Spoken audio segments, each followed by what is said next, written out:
Hey, good morning. I and my wife just came back recently from a 3-week holiday in Greece, and it was pretty cushy. Over there we were staying in Airbnbs on the beach. We were eating grilled octopus in restaurants. I was snorkeling on the beach, and we were touring the ancient sites.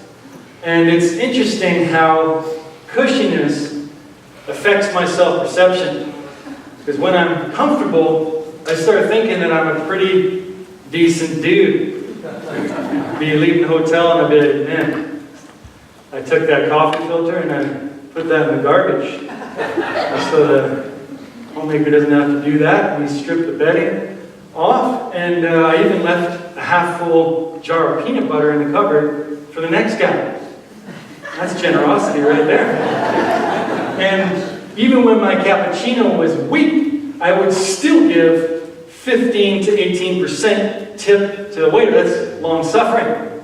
And I would only push my 2-cylinder rental car to 140 kilometers an hour. That's self-control. By the end of the trip, I was like, I think I got this Christian thing nailed down pretty good. I think the Lord is just smiling down from heaven. He's giving me the nod, and He's just thankful that I joined His movement.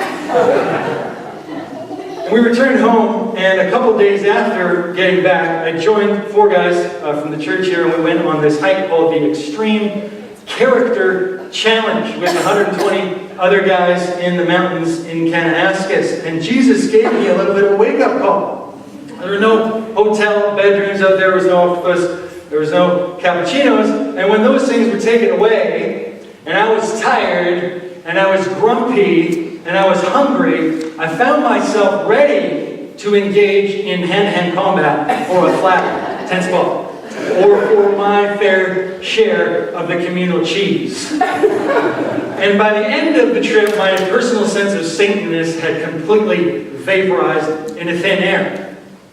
And Pastor Sean started a new sermon series last week called Who Are You?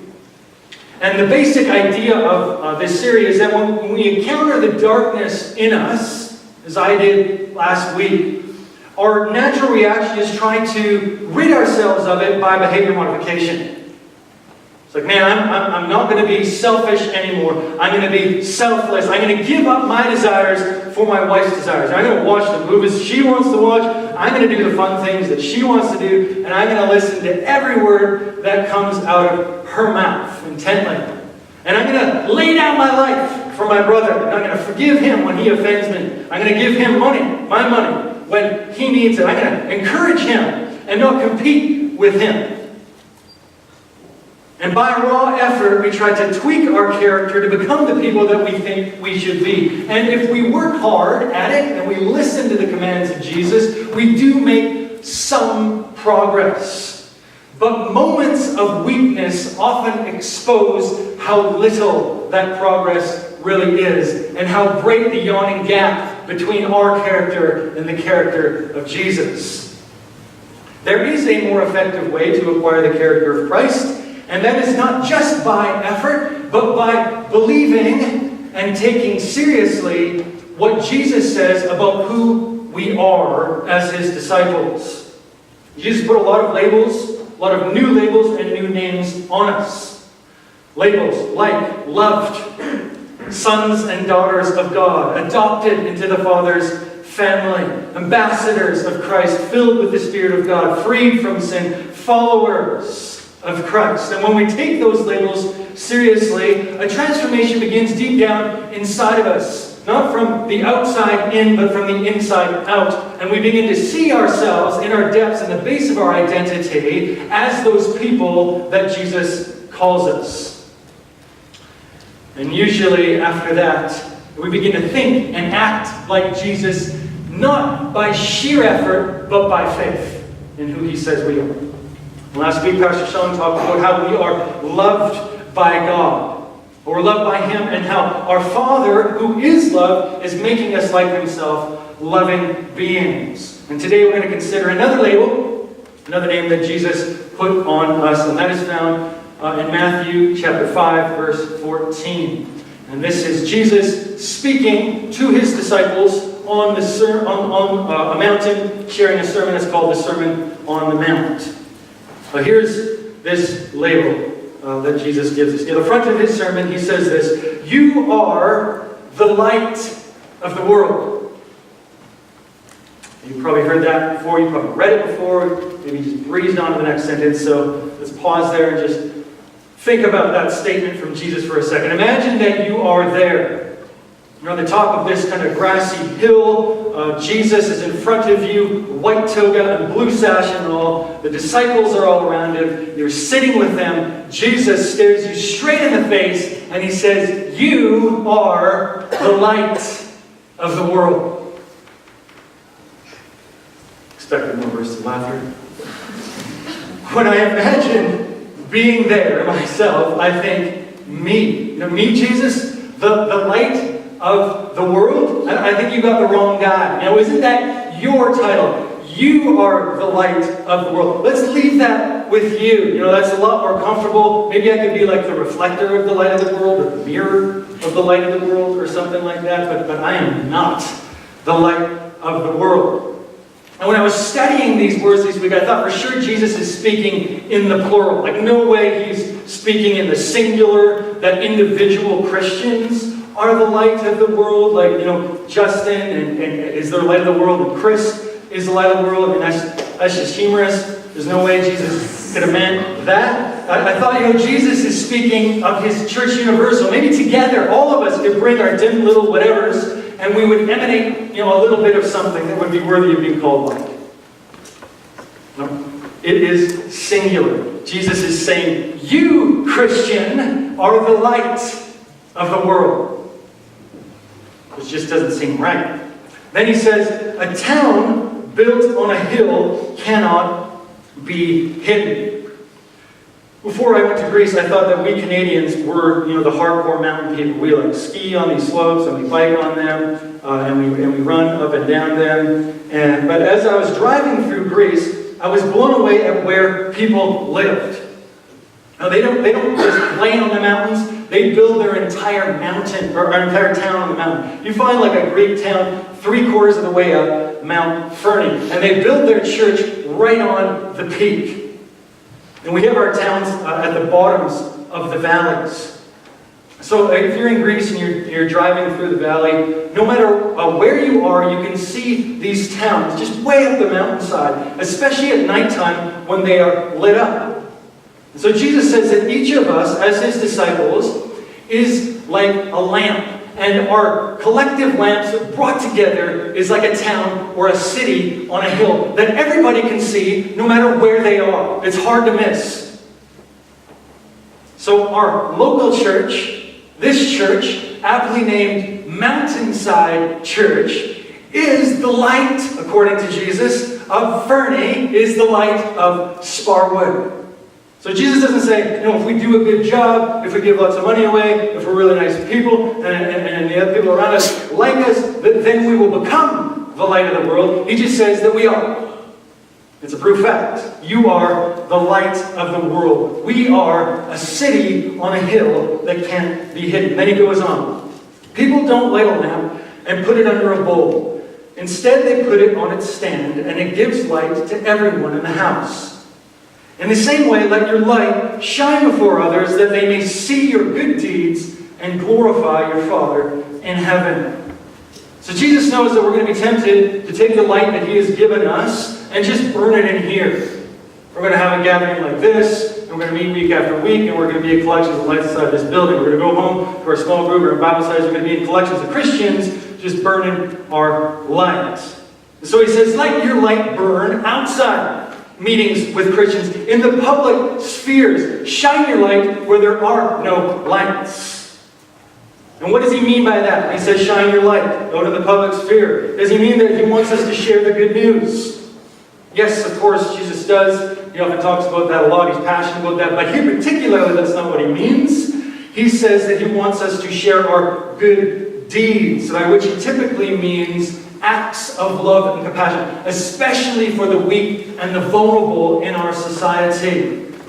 Children, the poor, the widow, the single mother, helping the sick, being concerned for the oppressed and for the person in prison. These are the things that Jesus thought of as good deeds. So when we, the lights of the world, are shining by performing good deeds in public, people will sit up, they will take notice, and they will realize how righteous we are.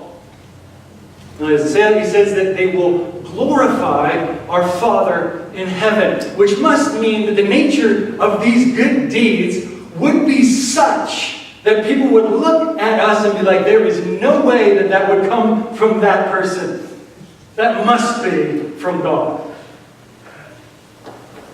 You are the light of the world. We are a city on a hill.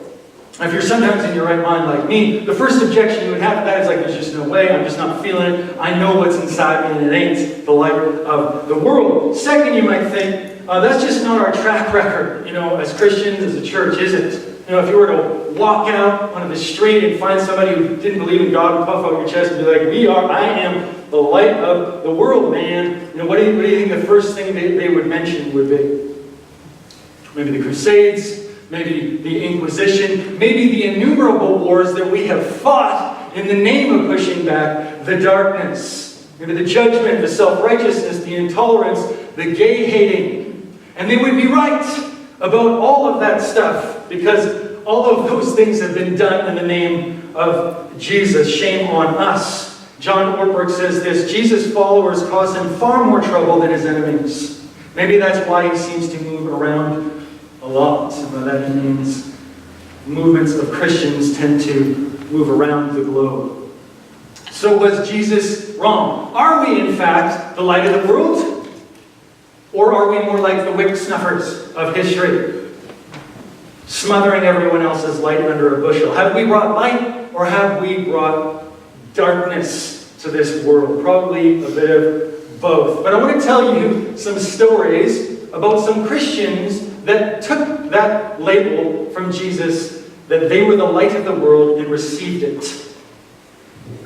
I'll tell you a few stories and see what you think about Jesus' claim that we are the light of the world after that. First story. 300 years after Jesus died, there was a young man named Basil who became a Jesus follower. He had in fact grown up in a Christian home. His grandfather was martyred under the Emperor Diocletian. But as he became a young man, he walked away from the faith. His family was rich. He figured he's going to take that money, he's going to use it, leverage it behind him to become a politician. But one day when he was in a gathering kind of like this one, he heard the voice of Jesus. And it gripped his heart. He said, "Suddenly I awoke as out of deep sleep. I beheld the wonderful light of the gospel truth, and I recognized the nothingness of the wisdom of the princes of this world." And his flame was lit. And he began traveling around the Roman Empire looking for groups of Christians that could teach him what it meant to follow Jesus. And he became particularly interested in these groups of men who lived this simple life together in worship of Jesus in communes. And they placed their communes right next to cities where there was a lot of sick and poor and homeless people, and they served them. He was so inspired by what they did that he took his inheritance and he founded one of those groups himself next to the city of Caesarea.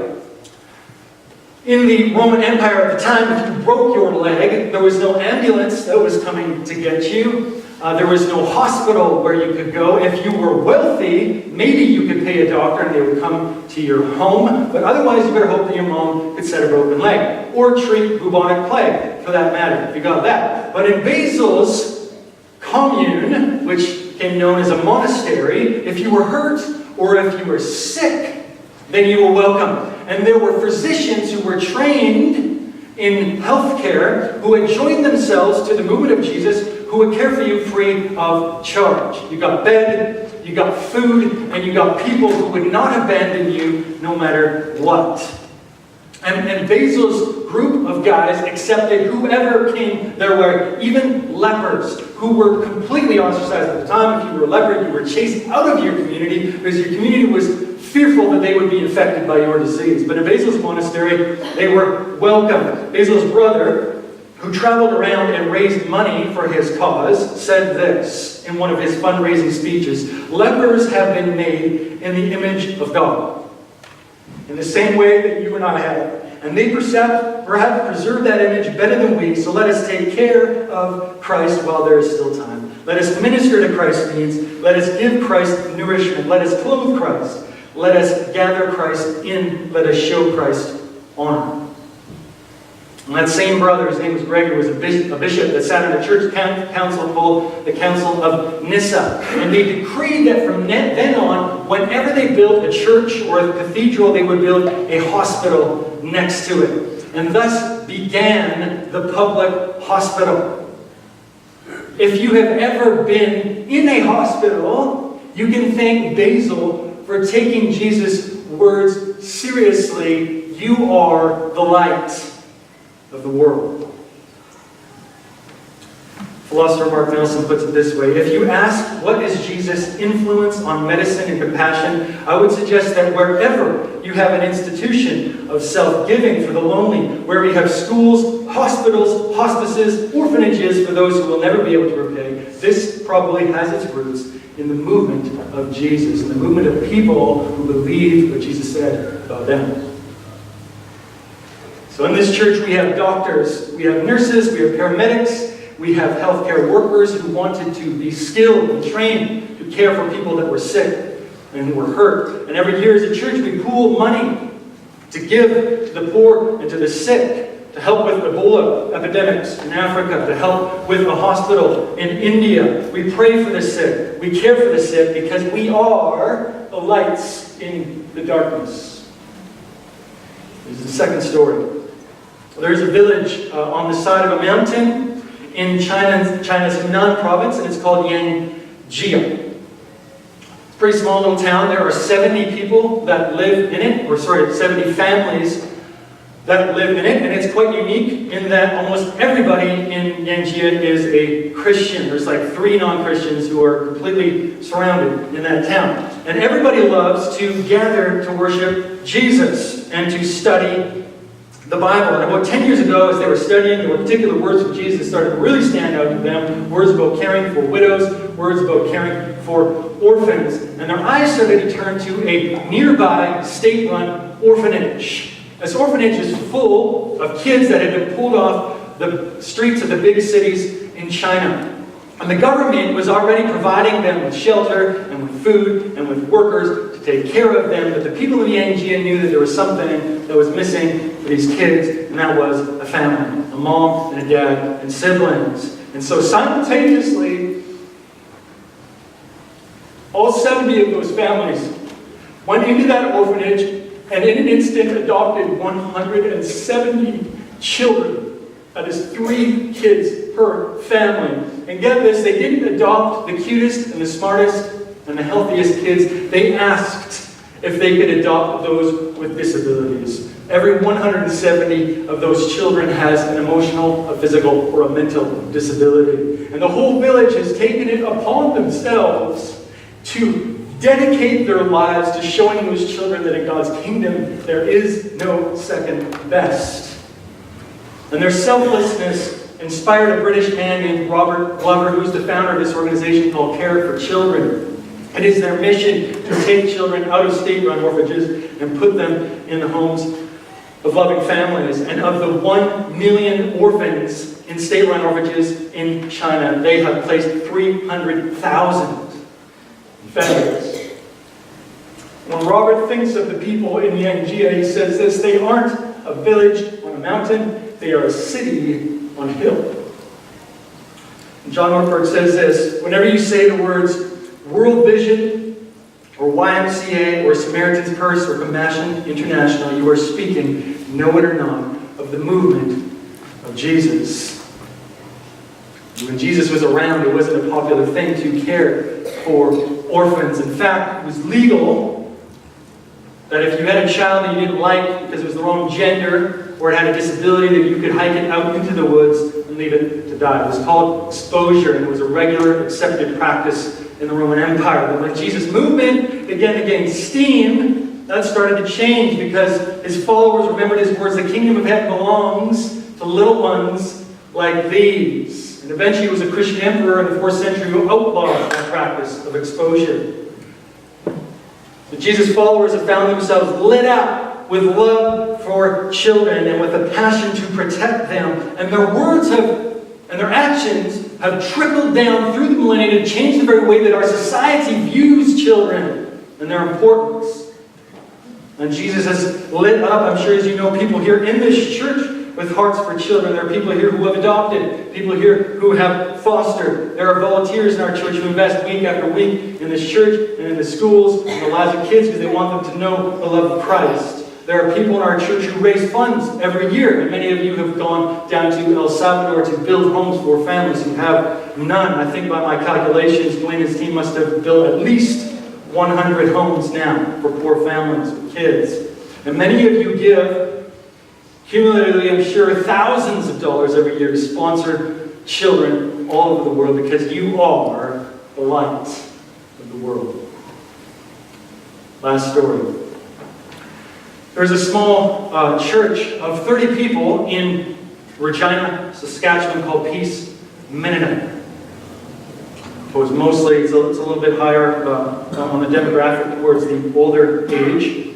And in 1991, a local probation officer asked one of the deacons of Peace Mennonite if the church would be willing to gather around a sex offender who was about to be released from prison. And due to some law changes about 10 years ago, the government keeps sex offenders in prison for as long as they possibly can. The downside of that is that when they are released, they have absolutely, they do not have to have any supervision whatsoever. So this probation officer was asking if the church would be willing to gather around and be friends with this man in the hope that would help him keep from reoffending because he was at high risk to reoffend.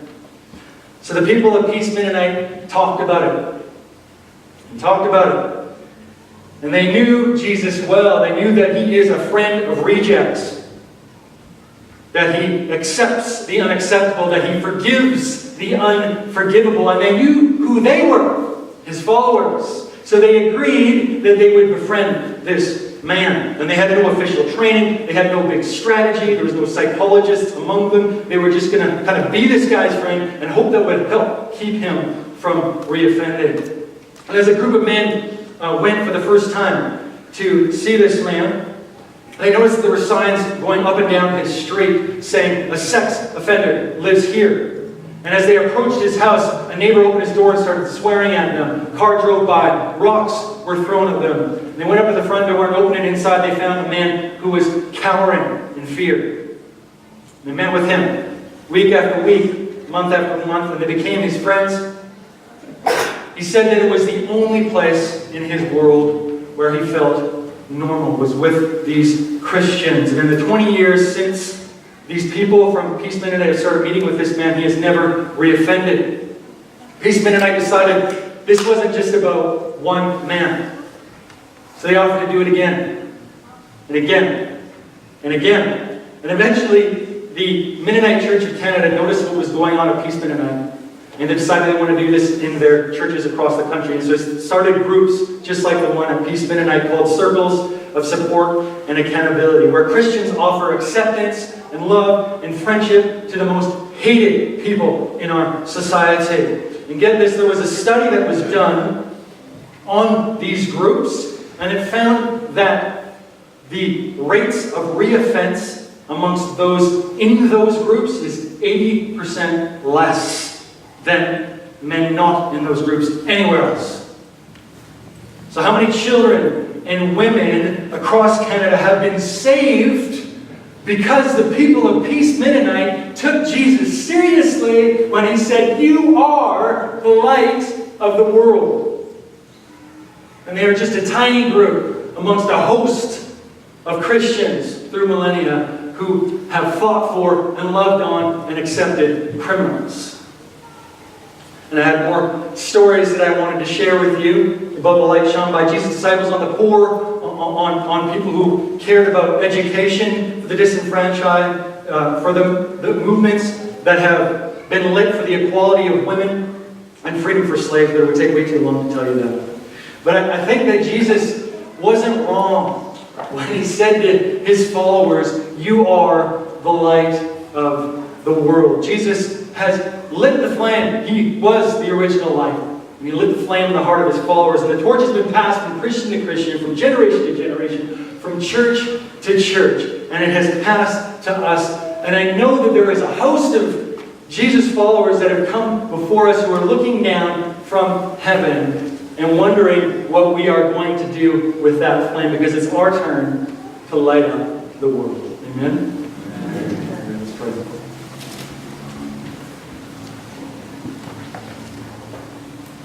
Father, thank you that you would so dignify us as sinners because of what Jesus has done, that you would light the flame in us that burns in him. Thank you that you have given us your Holy Spirit. We believe that that is the source of any light in us. Smash through the barriers, smash through the laziness, the fears, the sin that would keep that light from bursting out and changing the world around us. Lord, use us as your town, as your city on a hill to light up the lives of people around us. Amen.